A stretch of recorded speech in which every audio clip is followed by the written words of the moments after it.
प्रातः क्लास चल रहा था 1/4/1967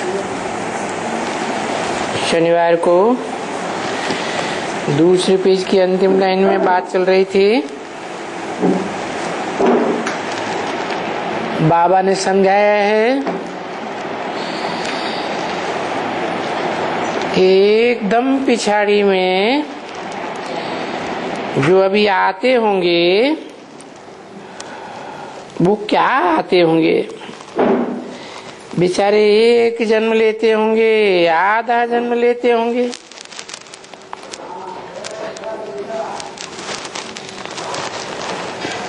तो एक या आधा जन्म में क्या अनुभव करेंगे इस दुनिया का।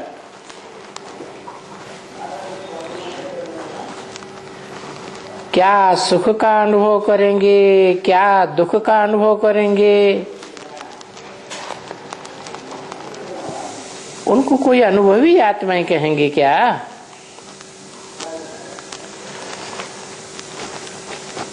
तुम बच्चे तो इस ह्यूज ड्रामा के आदि से लेकर के अंत तक के सारे 84 जन्मों के अनुभवी बनते हो।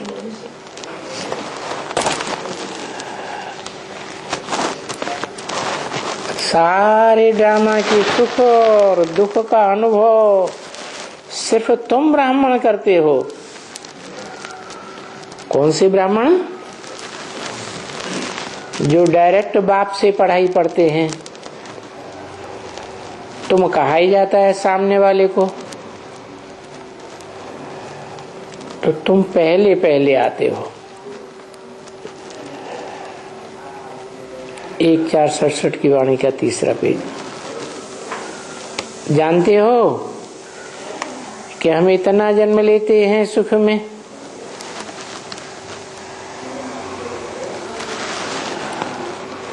और इतना जन्म फिर दुख में लेते हैं। और तुमको अभी नॉलेज मिली है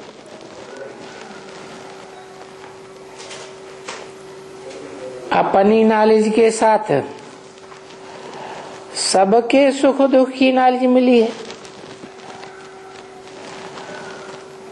हर एक के नेशन के तुम जानकार हो, क्योंकि जानते हो ये फलाना धर्म फलाने समय में स्थापन होता है।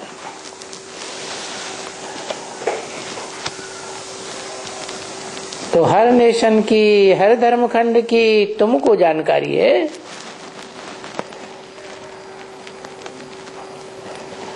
तो ये जानकारी नई दुनिया में नहीं होगी,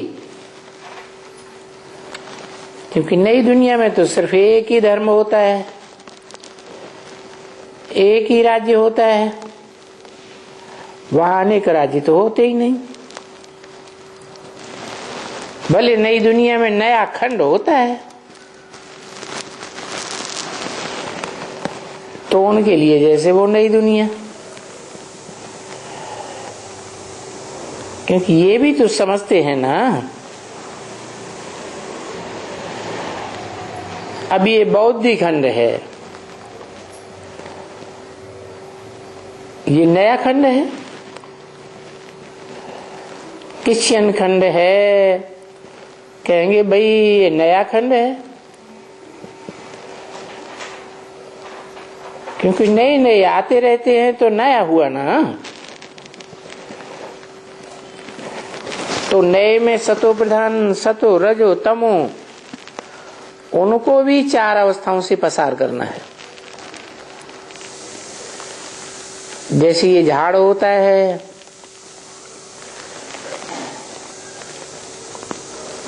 तो ये भी मनुष्य सृष्टि का झाड़ है। सतयुग में सतो प्रधान, त्रेता में सतो सामान्य, द्वापर में रजो, और कलयुग में तमो हो जाता है। तो देखो, पहले पहले सतो प्रधान वाले झाड़ के जो पत्ते होते हैं वो तो फिर बाद में नीचे होते जाते हैं।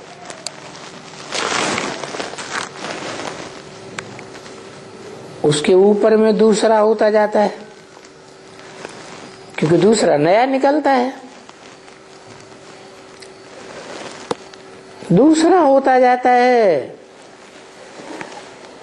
आगे आगे कितना शोभनिक। तो नीचे वाला तो नीचे ही रहेगा ना, तो वो नए नए ऊपर में चले जाते हैं। ऐसे होते होते तहां तक कि झाड़ बढ़ा हो जाता है। तो वो नया नया तुम देखते हो, झाड़ में ऊपर नई नई टालियां कैसी निकलती हैं। जब भी देखो कोई भी झाड़ होगा, आम का झाड़ भले पुराना भी हो जाए, तो जब बरसात के बाद देखेंगे तो ऊपर में पत्ते उनके बहुत हरे हरे हो जाएंगे और छोटे छोटे भी निकलते रहेंगे। बरसात के बाद ऐसा होता है ना, तो ये भी संगम युग है, तुम्हारी ज्ञान की बरसात। उसके बाद सतयुग में नए नए पत्ते निकलते रहते हैं।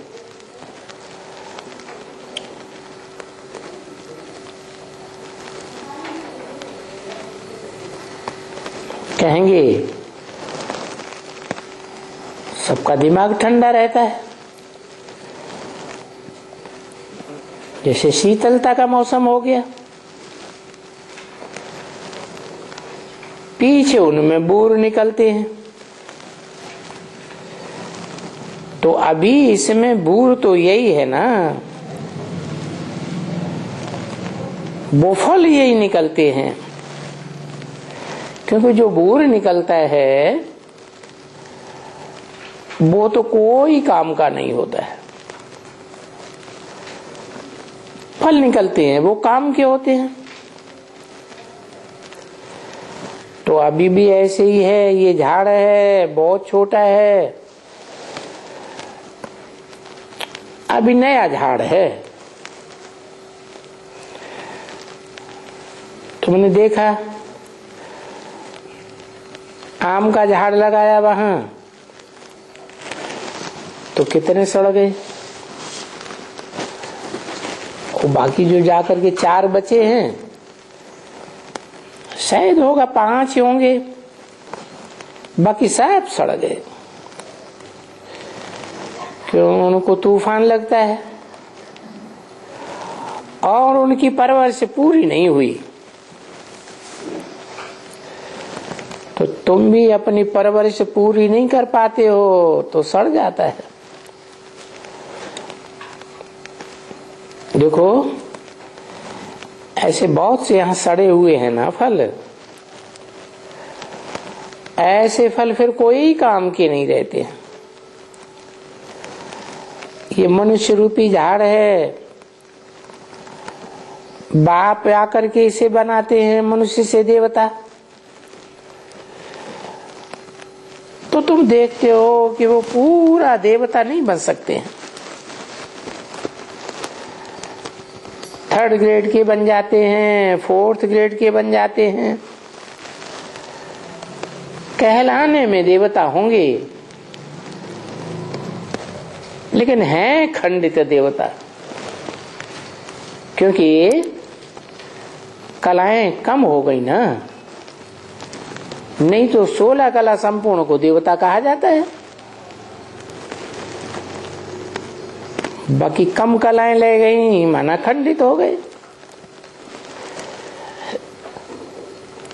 देवी देवता धर्म तो वही है जो 16 कला संपूर्ण होते हैं। और ये तो समझ की बात है, बरोबर बादशाही स्थापन होती है उसमें ये तो जरूर होगा, परंतु ये समझ करके ये होगा अच्छा हम कोई थर्ड क्लास बने,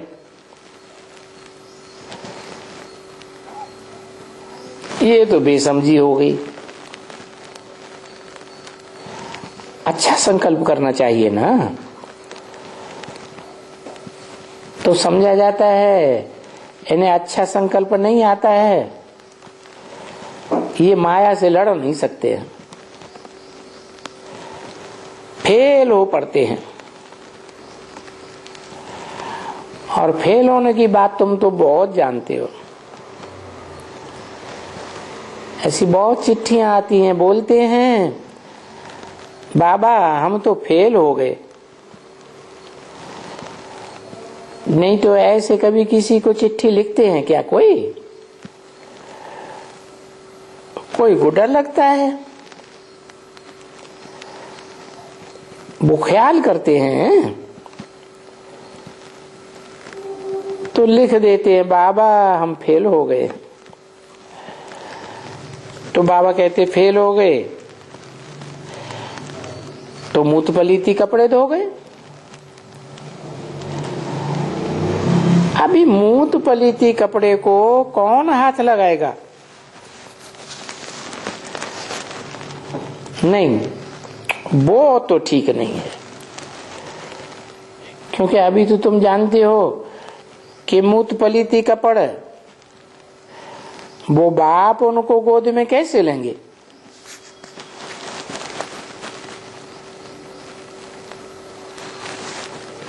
वो बाप कौन से बाप की तरफ इशारा कर दिया?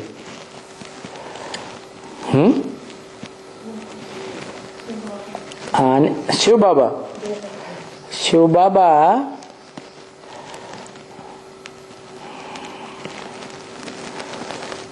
शिव बाबा जब कहें तो वो तो ग्रैंडफादर हुआ,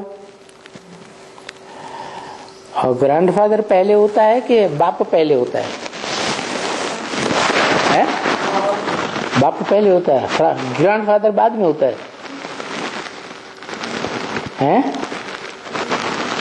ग्रैंडफादर पहले होता है, उसका बच्चा पैदा होता है, वो फिर बाप कहा जाता है जब बच्चे पैदा करता है। तो बताया कि जो मूत पलीती हो जाते हैं उनको बाप फिर गोद में कैसे लेंगे? बाप माने मनुष्य सृष्टि का बाप।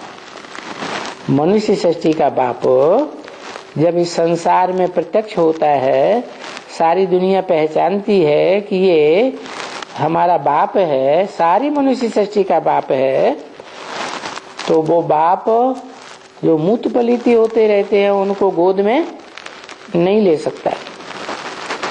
बाप आते हैं जब मूत पलीती से बच्चे साफ शुद्ध हो जाते हैं, तब बाप आते हैं। कौन से बाप की बात है? मनुष्य सृष्टि के बाप की बात है कि वो आते हैं माने संसार के सामने प्रत्यक्ष होते हैं, प्रत्यक्षता रूपी जन्म लेते हैं। सारी दुनिया जानती है कि ये हमारा सब का बाप है, हिंदू मुस्लिम सिख ईसाई सब का बाप है। मूत पलीती होना माने डिस्चार्ज होना, डिस्चार्ज होते हैं तो मूत पलीती हो जाते हैं।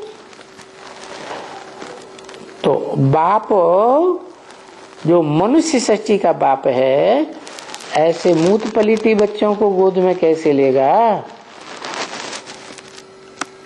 जब साफ शुद्ध हो जाते हैं तब लेते हैं, तभी तो वो गोद में ले सकते हैं।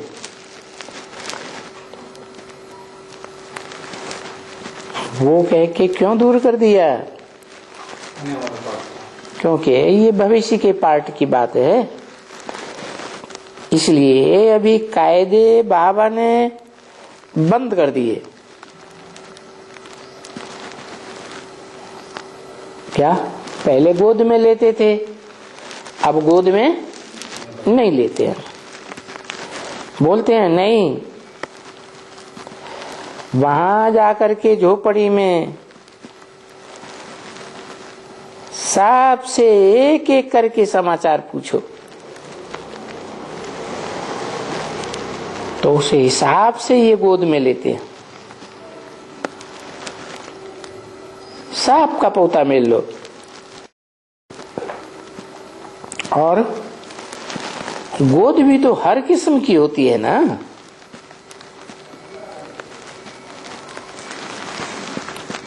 है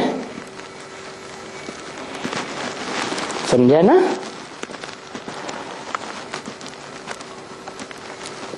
वो जैसे जैसे अवस्था होगी उनकी उस समय में ऐसे ऐसे बाप का प्यार मिलेगा।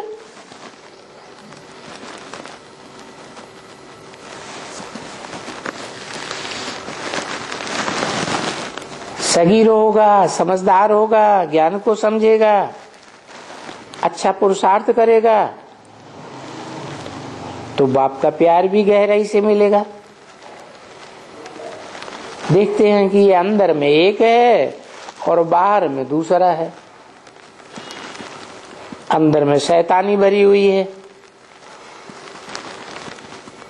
ऐसे होते हैं ना, कोई अंदर से एक होते हैं, बाहर से दूसरा दिखाते हैं कि हम बड़े अच्छे पुरुषार्थी हैं। तो प्यार भी ऐसे ही मिलता है। फिर बाबा तो प्यार करेंगे, अंदर में बोलेंगे ये तो बहुत अच्छा मीठा बच्चा है, बहुत सर्विसेबल है।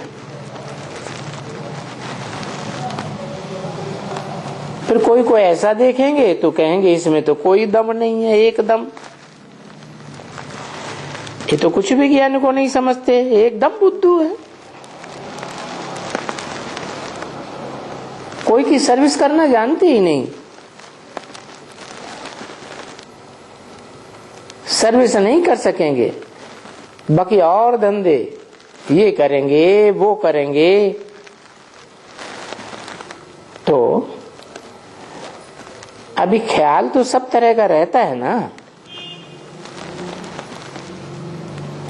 तो ये तो कोई को भी अज्ञान में भी बाप होगा, कोई अच्छा बच्चा होगा, बिल्कुल अच्छी कमाई करने वाला होगा, देखेंगे बिलायत से बहुत कमाई के आया है, बड़े प्रेम से उससे मिलेंगे। और कोई कच्चा बच्चा होगा, यहाँ गजर बसर बिकते होंगे तो वो ही खरीद फरोख्त करेंगे, चाहे वो यहाँ हो वहां हो, अच्छी सेवा तो नहीं कर सकेंगे। तो ऐसे बच्चे जो अच्छी सेवा नहीं कर पाते हैं उनको इतना खुशी से लेंगे क्या? बाकी बच्चे तो बच्चे ही हैं, तो उनकी इतनी खुशी से नहीं लेंगे। बोलेंगे ये तो गाजरी बांसुरी है। ये बाबा भी जानते हैं कि अपनी राजधानी में कोई तो राजा बनेगा, कोई दास दासी बनेगा, गाजरी बांसुरी बन जाएगा। फिर उनको किस दृष्टि से देखेंगे?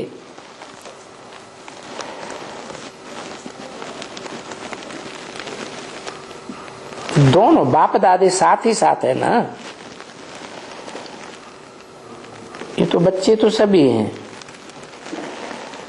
परंतु फिर भी जब वो डाडा आते हैं पढ़ाने के लिए,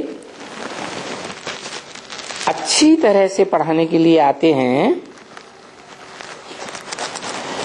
तो पढ़ना चाहिए ना।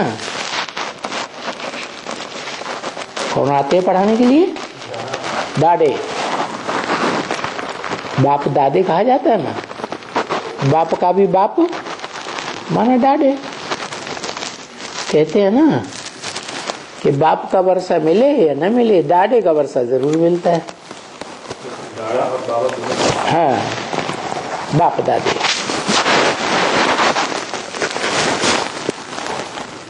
तो ये दादा जो पढ़ाते हैं अच्छी तरह से पढ़ना चाहिए ना, ये है उनका पढ़ाना। ये दादे की पढ़ाई का महत्व उनको समझाना चाहिए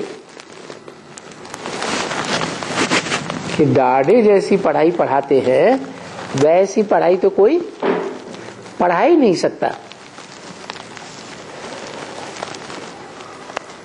1467 की वाणी का चौथा पेज। बाकी जैसे इस बच्ची के लिए बाबा ने कहा कोई भी धर्म हो तो उनको ये पहले पहले होना चाहिए कि बाप को कहा ही जाता है लिबरेटर।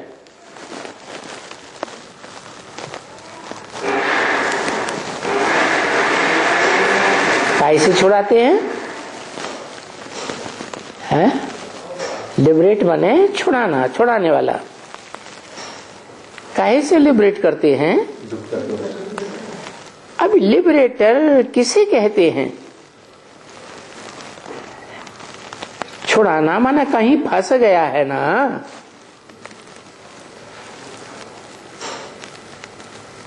गीता में आखिरी पुरुषार्थ क्या बताया?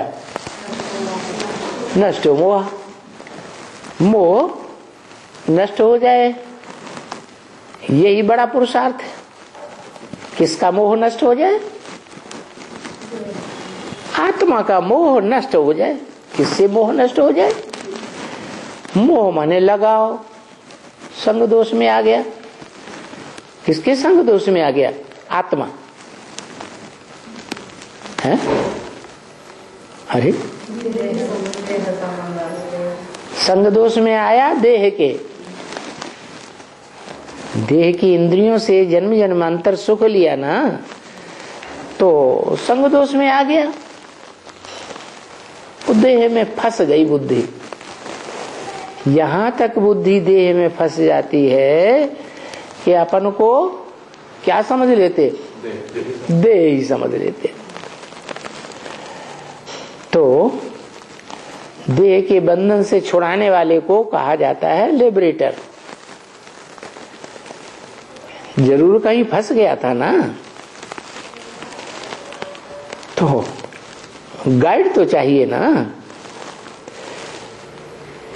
तो ये लिबरेटर और गाइड आखिरी कौन है? एवरलास्टिंग लिबरेटर और गाइड, उनका परिचय देना है? कौन है? उनका क्यों कह दिया है? एवरलास्टिंग, इसके बाद और कोई भी लिबरेटर गाइड नहीं मिलेगा। वो ऊंचे से ऊंचा लिबरेटर गाइड है, पंडा है, ठिकाने लगाने वाला। उनको कह देना चाहिए कि ये है सुप्रीम गॉड फादर। कैसा फादर? सुप्रीम। फादर्स के बीच इनकी सुप्रीमेसी है। दुनिया में जितने भी फादर्स हैं, चाहे वो ग्रेट फादर्स ही क्यों न हुए हों, धर्म पिताएं, इब्राहिम, बुद्ध, क्राइस्ट वगैरह, उनके बीच में भी ये सुप्रीम गॉड फादर की सुप्रीमेसी है। किस बात में? लिबरेट करने में, गाइड करने में। क्योंकि यही मूल बात है। सुप्रीम गॉड फादर जब आते हैं, वो समय जब उनका आता है ड्रामा के प्लान अनुसार, तो एक दो को लिबरेट करेंगे या सबको लिबरेट करेंगे? सबको लिबरेट करेंगे। तो आया क्या? 80 साल हो गए, अभी आया है सुप्रीम गॉडफादर आया है, आया कि नहीं आया? नहीं आया। अरे अब ब्रह्मा कुमार कुमारी ये बात मानेंगे कि आया नहीं आया है? तो कब आएगा है? बाबा कहते ड्रामा प्लान अनुसार आएगा तो सबको लिबरेट करेंगे। क्या ऐसे नहीं ब्रह्मा कुमार कुमारियों को या प्रजापिता ब्रह्मा कुमार कुमारियों को लिबरेट कर देंगे? कैसे लिबरेट करेंगे? हैं? देह के बंधन से लिबरेट करेंगे, देह के संबंधियों से लिबरेट करेंगे, देह की जो इंद्रियों का सुख लेने का लगाव लगा पड़ा है उससे लिबरेट करेंगे। जो भी धन संपत्ति में लगाव लग जाता है उस धन संपत्ति से भी बुद्धि लिबरेट करेंगे। क्योंकि जब वो लिबरेट करते हैं तो जिनको लिबरेशन मिलता है वो कहाँ पहुंच जाते हैं? सुखधाम में पहुंच जाते हैं। वहां कोई भी फंसा हुआ नहीं होता है। क्यों? कोई फंसा हुआ नहीं होता है। राधा की दृष्टि कृष्ण में फंसी हुई नहीं होती। हाँ, भले देखने में आता है कि राधा की दृष्टि कृष्ण में फंसी हुई है, कृष्ण की दृष्टि राधा में फंसी हुई है, लेकिन क्या वो आत्मिक स्थिति में एक दूसरे को देखते हैं या दृष्टि को देखते हैं? हैं? आत्मिक स्थिति है ना, तो देह के बंधन से तो लिबरेट हो गए ना। तो हेवन में कोई फंसा हुआ नहीं है। क्या उसका नाम ही है बिन। बिन माने जीत लिया, है जीत लिया है। आत्मा ने देह और देह का जो बंधन है उसको जीत लिया। जो पुकारते हो हमको सुख छुड़ाओ, किससे छुड़ावे? हेवन में तो वो जो शैतान होता है वो तो है ही नहीं। शैतान हेवन में होते हैं कि हेल में होते हैं? हेल में शैतान होते हैं। तो जरूर पुकारते हैं हमको शैतान से छुड़ा करके घर ले चलो। इसलिए उनको बुलाते हैं तो वो आकर के बाप कहते हैं कि तुमको अगर घर चलना है तो तुम अभी पतित हो। क्या तुम्हारी बुद्धि पतन के गर्त में जाने वाली है, पवित्र बुद्धि नहीं है। तुम्हारे में वो पवित्रता है ही नहीं, क्योंकि तुम्हारा जन्म भी जो हुआ है ना, माँ के गर्भ से जन्म लेते हैं ना, तो बच्चा जन्म लेता है तो अच्छी चीज में लिपटा हुआ होता है। क्या है? जेर में लिपटा हुआ होता है, वो तो इम्प्योरिटी हो गई।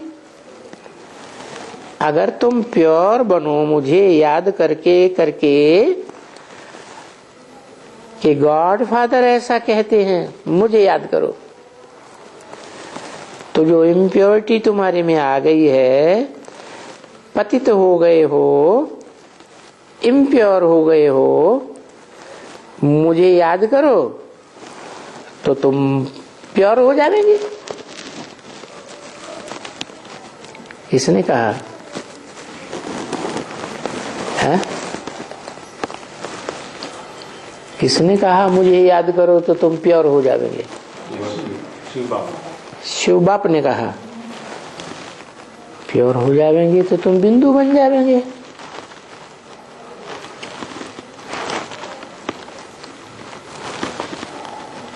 बिंदु बन जाएंगे फिर तुम स्वर्ग में चले जाएंगे। हैं? हैं? क्यों?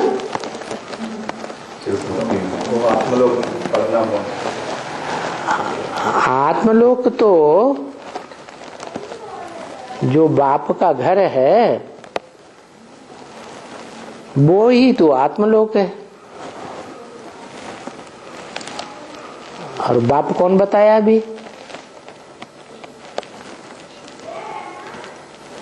मनुष्य सृष्टि का बाप है तो और कहाँ का वासी है?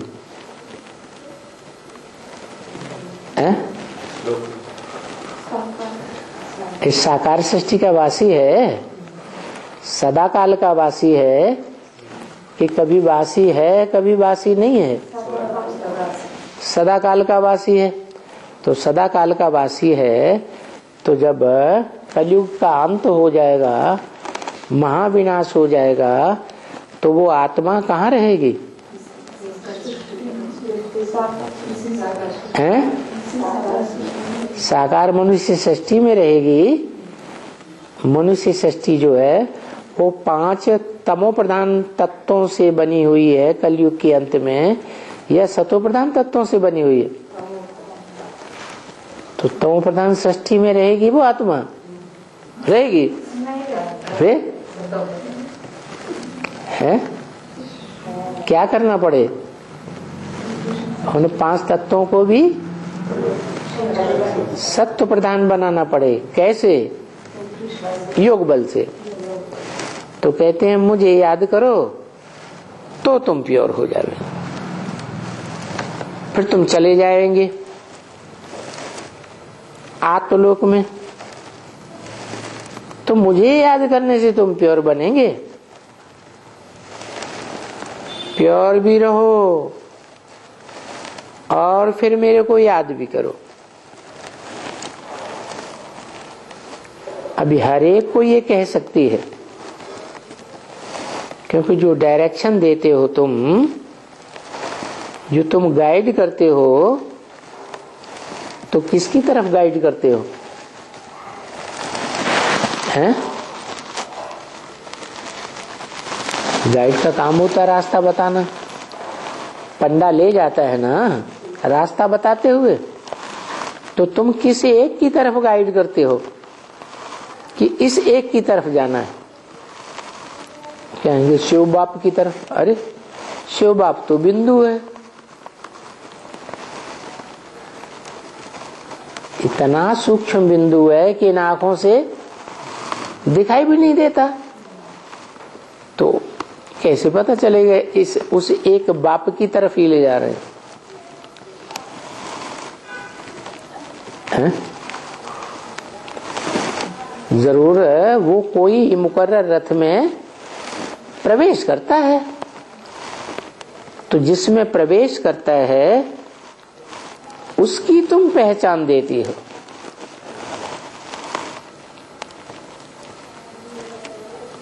एक की तरफ इशारा करती हो, क्योंकि जो डायरेक्शन देते हो तुम, जो गाइड करते हो, बाप की तरफ में ही करते हो। कौन से बाप? आत्माओं के बाप की तरफ इशारा करते हो।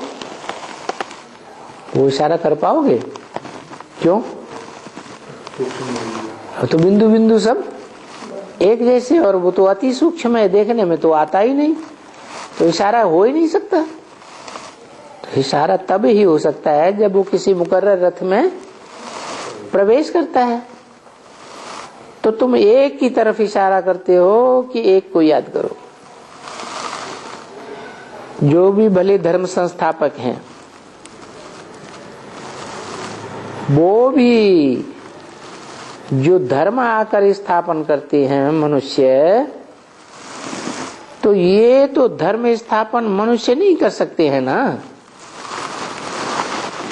क्या ये जो कौन सा धर्म, सत्य सनातन धर्म, जो सत्य है, सनातन माने बहुत पुराना है, ये कभी नष्ट नहीं होता। सत्य वही है जो सदा काल रहे। तो कौन सा धर्म सदा काल रहता है सृष्टि पर? है आत्मिक धर्म, स्वधर्म, जिसके लिए गीता में कहा स्वधर्मे निधनम से परधर्मो भयावह। अपने धर्म में मर जाना अच्छा। तो कौन सा है अपना धर्म? ये देह का धर्म अपना धर्म थोड़ा ही है। अपना धर्म है आत्मिक। तो आत्मिक धर्म अपना है। तो किसी के हैं आत्मा कि वो आत्मा सदैव अपनी है।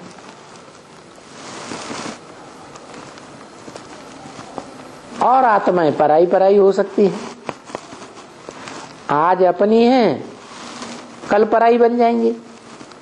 लेकिन एक आत्मा वो कौन है जिसकी तरफ हम इशारा करते हैं कि उस एक को याद करो। है मनुष्य सृष्टि का बाप है। वो एक ही है जो सब का बाप है। तो रूहानी बाप कहते हो, तो वो एक की तरफ इशारा जब करते हो तो वो रूह की स्टेज में स्थित हो जाता है, तब करते हो कि देवान में स्थित होता है तब करते हो इशारा। रूह की स्टेज में स्थित हो जाता है तब करते हो। तो उसे कहा जाता है एवर प्योर, सदा आत्मिक स्थिति में स्थित होने वाला। क्या एवर प्योर कब? जब देह तो है, देह की इंद्रियां भी हैं, देह और देह की इंद्रियों से कर्म करता भी है। ऐसे नहीं कर्म करता है, लेकिन कर्म करते हुए भी उसमें आसक्त, हाँ, लगाव युक्त नहीं होता। और वो जो आते हैं बस इनके सिवाय और कोई वर प्योर रह ही नहीं सकता है। क्या वो जो आते हैं कौन है? हाँ, जो धर्मपिता आते हैं वो जब इस सृष्टि पर आते हैं तो उनको लगाव लगता है या नहीं लगता है? जिसमें प्रवेश करते हैं उनका लगाव लग जाता है और इनको लगाव नहीं लगता। किनको है? किसको लगाव नहीं लगता? शिव बाप को लगाव नहीं लगता। और शिव बाप जिसमें प्रवेश करते हैं उसको आप समान नहीं बनाते हैं, उनको भी लगाते हैं। तो किसका संग का रंग लगता है? संग का रंग निराकार का लगता है, जो सदैव निराकार है, या जो साकार में मुकर्रर रूप से प्रवेश करता है और जिसमें प्रवेश करता है फिर वो पुरुषार्थ करके निराकार बाप के समान बनता है, उसका संग का रंग लगता है। या मना साकार में संग निराकार का संग लगता है कि साकार न भी हो तो निराकार का संग का रंग लग सकता है? साकार में हो फिर निराकार का संग लगे।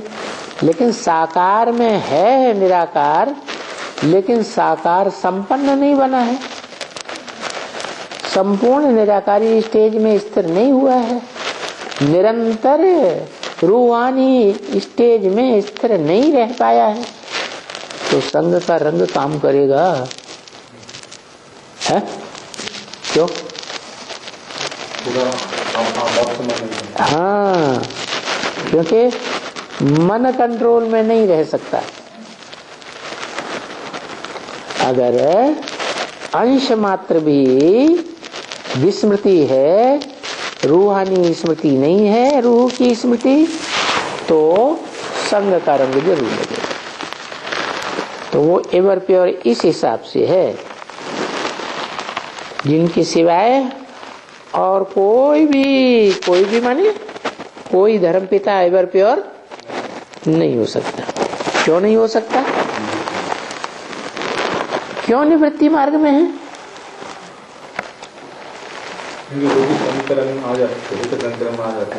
क्योंकि वो पूरा ज्ञान नहीं उठाते। और ये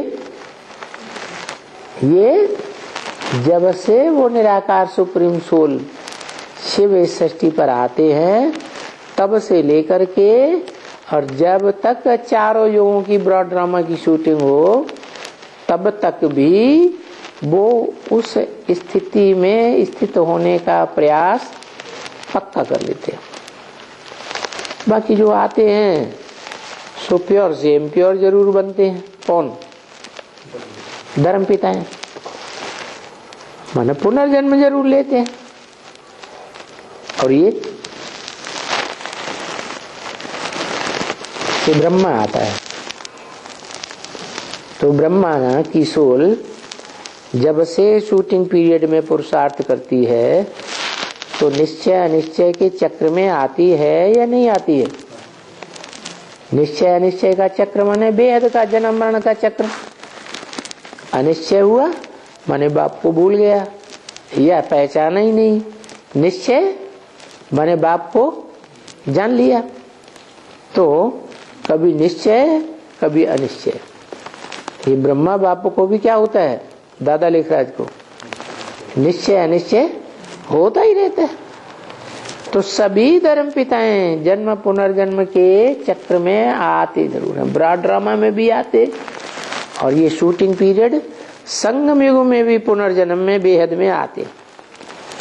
मनुष्य जो भी आते हैं वो सब पुनर्जन्म लेते हैं। कौन है? कौन? मनुष्य जो भी आते हैं इस सच्ची रूपी रंगमंच पर, वो सब पुनर्जन्म लेते हैं। तो प्रजापिता मनुष्य सृष्टि का बाप मनुष्य नहीं है, है? मनुष्य तो है। मनुष्य उसको कहा जाता है जो मनन चिंतन मंथन करे। तो प्रजापिता मनन चिंतन मंथन नहीं करता है? करता है। तो मनुष्य है कि भगवान है?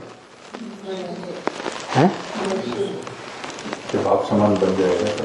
हाँ, वो एक ही ऐसा है जो मन को पूरा 100% कंट्रोल कर लेता है और पुनर्जन्म में नहीं आता है। निश्चय बुद्धि विजयते रहता है विन। क्या वो हमारा बाप भी है, वो हमारा स्वर्ग भी है, सुखधाम भी है, और वो हमारा घर भी है, शांति धाम भी है। तो इस समय में सभी हैं। क्या इस समय में माने कब?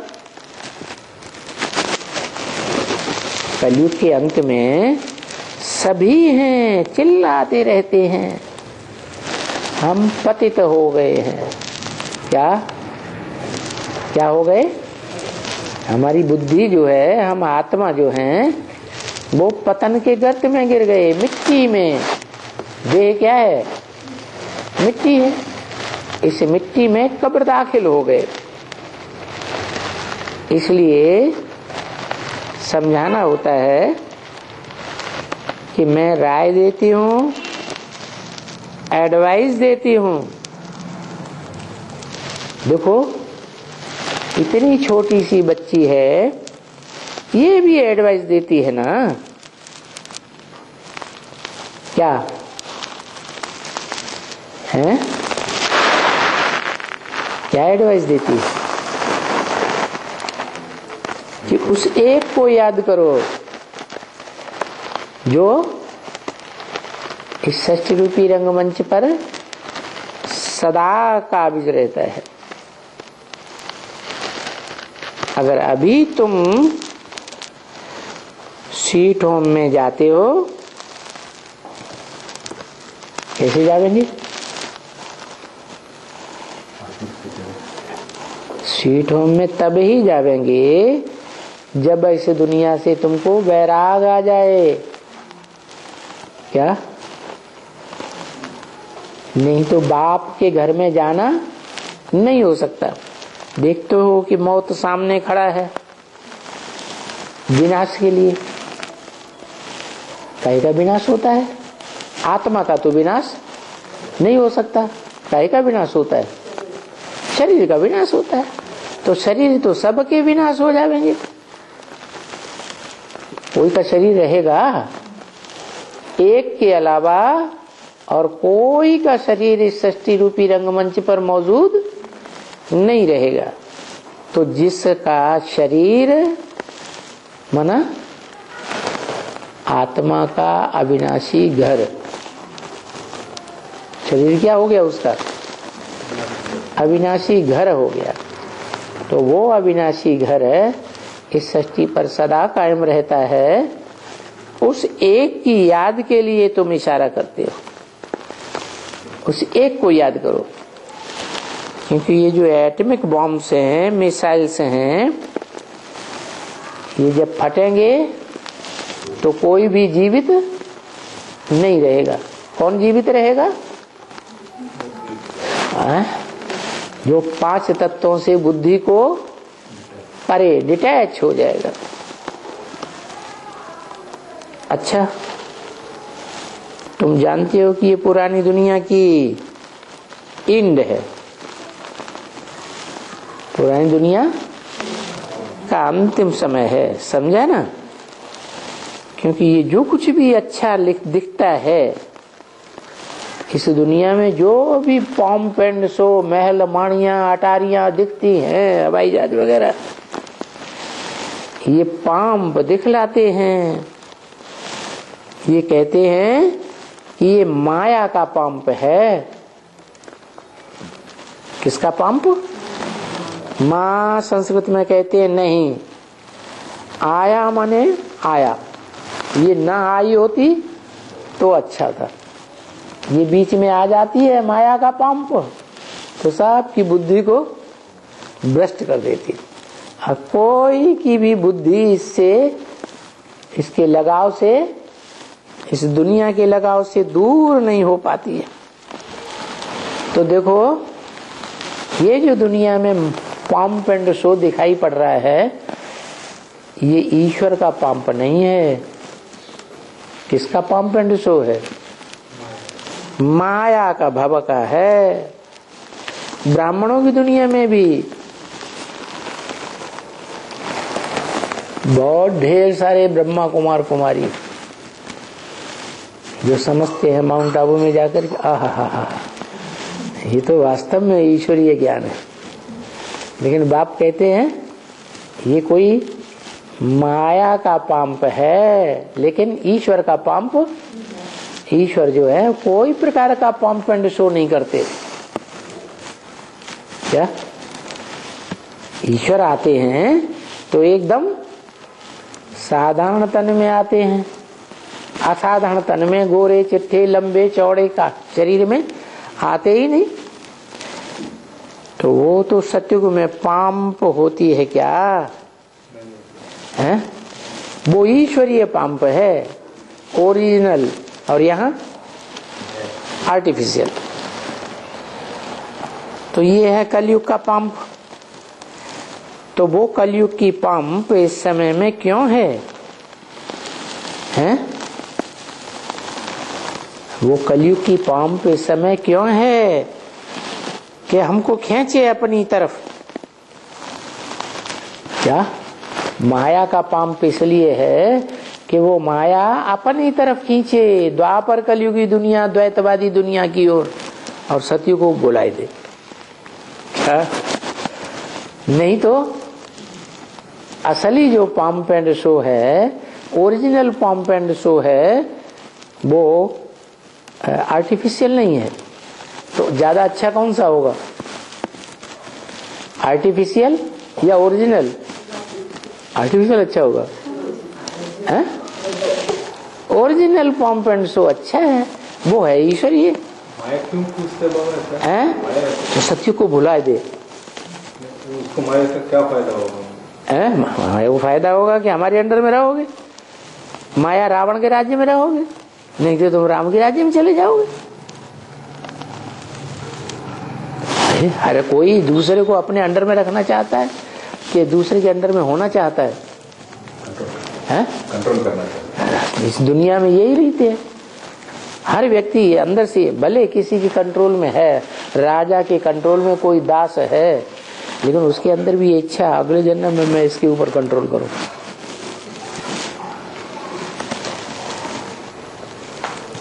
तो माया भी यही काम करती है, हमारी बुद्धि को सत्युग में जाने से रोक लेती है। इसलिए इतना माया का पंप एंड शो दिखाती है कि सत्य को बुलाई देती है।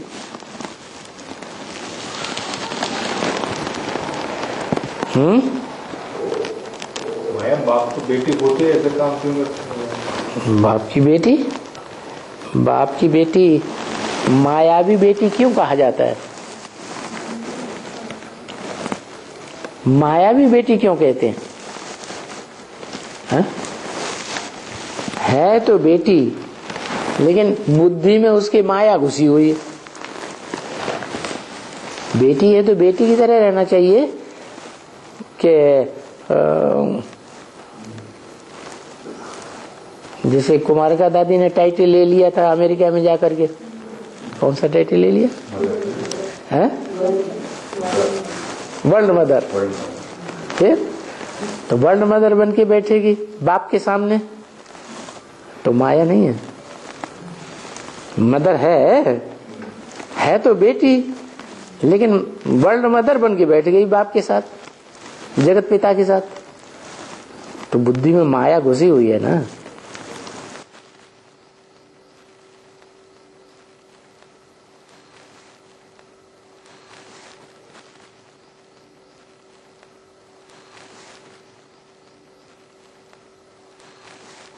तो बुद्धि माया सत्युग की तरफ नहीं जाने देती। सत्युग है सत्य बाप का बनाया हुआ पंप एंड शो, ओरिजिनल, जहां मनुष्य कुछ नहीं बनाता आर्टिफिशियल। देवताएं कुछ भी आर्टिफिशियल नहीं बनाते। बनाता कौन है? ऑटोमेटिक प्राकृतिक तौर से महलवाड़ियां, अटारियां, वो क्या नाम, पर्वतों की गुफाओं में बनती रहती है। इसलिए ये सभी मनुष्य कहते हैं कि अभी तो स्वर्ग है ये दुनिया, देखो ये एरोप्लेन है, ये चारों जगमग जगमग बत्तियां जल रही हैं। कैसी पंप एंड शो! ऐसा पंप एंड शो कोई 200 वर्ष पहले थोड़ा ही था। ये बिजली का जो दिखाई पड़ता है वो था क्या? नहीं। कल कारखाने ये अब हुए हैं, तो ये पहले थे ही नहीं। स्वर्ग में थे नहीं, अभी ये स्वर्ग में कहां से आवेंगे? उसके आर्टिस्ट चाहिए ना, ज्ञान चाहिए ना। तो देखो ये ज्ञान बन रहे हैं यहाँ। क्या कहा है? कैसा ज्ञान बन रहा है? यहाँ दुनिया तो कोई खत्म होती ही नहीं है ना। दुनिया खत्म नहीं हो रही है, लेकिन ज्ञान तो बन रहे हैं। तो बड़े बड़े ये साइंटिस्ट हैं, वो अपन को क्या समझते हैं? हम बड़े ज्ञानी हैं। ज्ञानू तो बन रहे हैं, लेकिन ये भी समझते हैं हम ज्ञानू बन रहे हैं तो ये दुनिया ऐसे ही रहेगी। लेकिन वास्तव में क्या दुनिया ऐसे ही रहेगी? इन ज्ञानियों ने जो ज्ञान के आधार पर जो चीज निर्माण की है, एटॉमिक एनर्जी, उससे दुनिया बनी रहेगी? तो दुनिया तो खलास होनी ही होनी है। तुम्हारे पास ये सभी आएंगे। कौन? जो ज्ञानू बन करके बैठे हैं इस दुनिया में, बड़े बड़े साइंटिस्ट, ये तुम्हारे पास आएंगे। है ना? ये बिजली बनाने आएंगे, तुम्हारी पंखा बनाने वाले आएंगे, ये सभी अच्छे अच्छे मैकेनिक तुम्हारे पास आएंगे। क्योंकि अभी तो बहुत टाइम पड़ा हुआ है। क्या तुम्हारा पुरुषार्थ अभी परिपक्व स्टेज में नहीं पहुंचा है? जब परिपक्व स्टेज में तुम्हारा पुरुषार्थ पहुंचेगा तो ये सब आवेंगे। तुम्हारा जब प्रभाव निकलेगा तब वो बड़े बड़े वैज्ञानिक तुम्हारे पास, बड़े बड़े क्या नाम, ये मैकेनिक तुम्हारे पास आएंगे। किंतु कोई राजाई में नहीं आएंगे।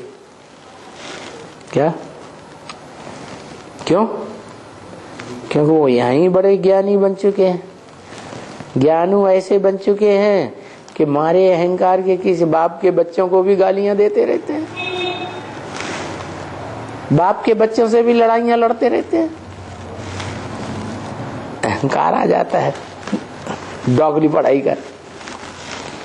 आएंगे, राजा नहीं बनेंगे। क्या क्या बनेंगे? कारीगर बनेंगे। कारीगर लोग फिर भी तो तुम्हारी रैयत हो जाएंगे ना। रैयत बने प्रजा बन जाएंगे। जो रैयत होकर के आएंगे तो वो सभी सीखे हुए तो आएंगे ना कारीगरी। अभी सीख करके आएंगे, बहुत आवेंगे। तुम देख लेना, आगे जाकर के बड़े बड़े भी आएंगे आर्टिस्ट। ये सब बनाने वाले आएंगे, बिजली बनाने वाले, ये कारीगर वगैरह अच्छे अच्छे। क्योंकि नया नया फैशन निकलता रहता है ना।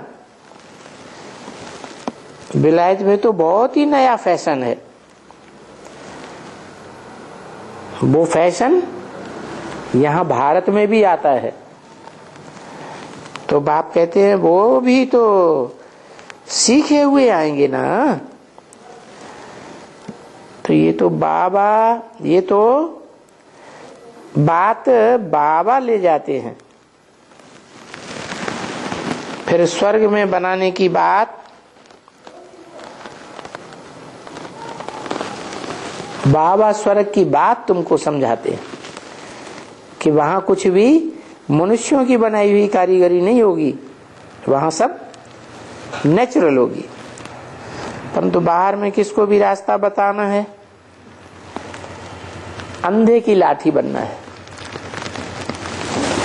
ईश्वर का पंप एंड शो क्या है, आर्टिफिशियल है या ओरिजिनल है, तो उनको पहले पहले ये बात बतानी है। ये गॉड का परिचय देना होता है। किसका परिचय है? गॉड कौन है? वो कहेंगे निराकार, ज्योति बिंदु है,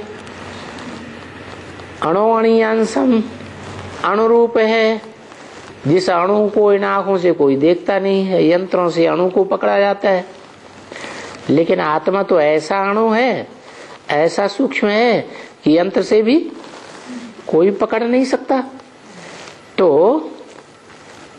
वो सूक्ष्म ते सूक्ष्म क्या है? अणु, जिससे एटॉमिक एनर्जी बनती है।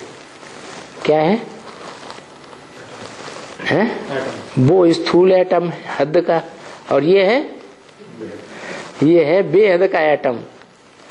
अणोअणीयांसम अनुस्मरेत। ये जब आता है, ये बेहद का जब आता है, अणु से भी अणुरूप, तब एटम बम भी बनते हैं।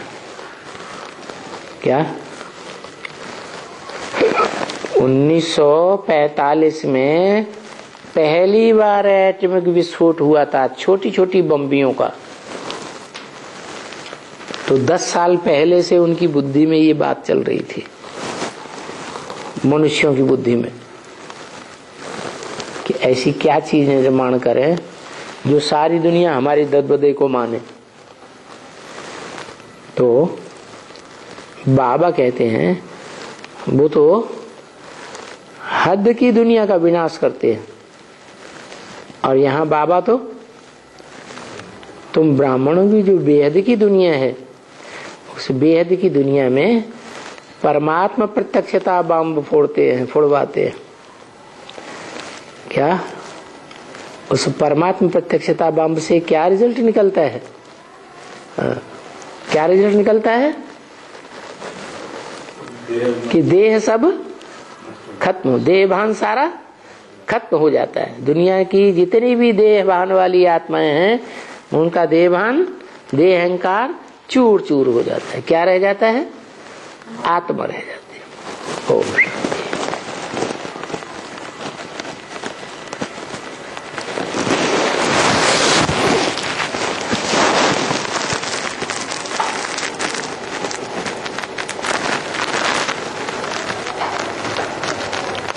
तारीख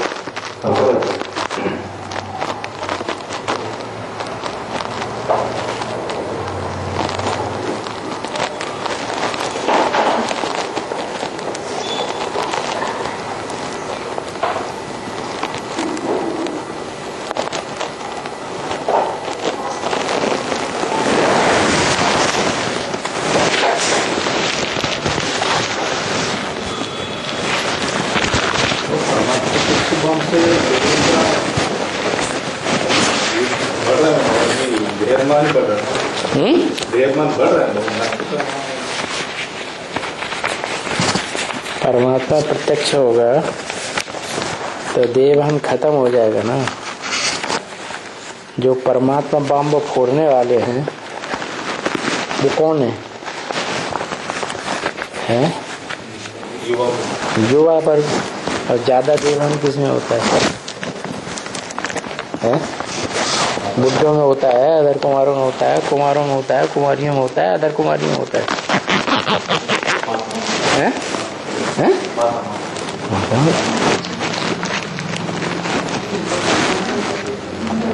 माताओं में काम विकार का देवहन ज्यादा होता है। वो काम विकार तो कुमारों में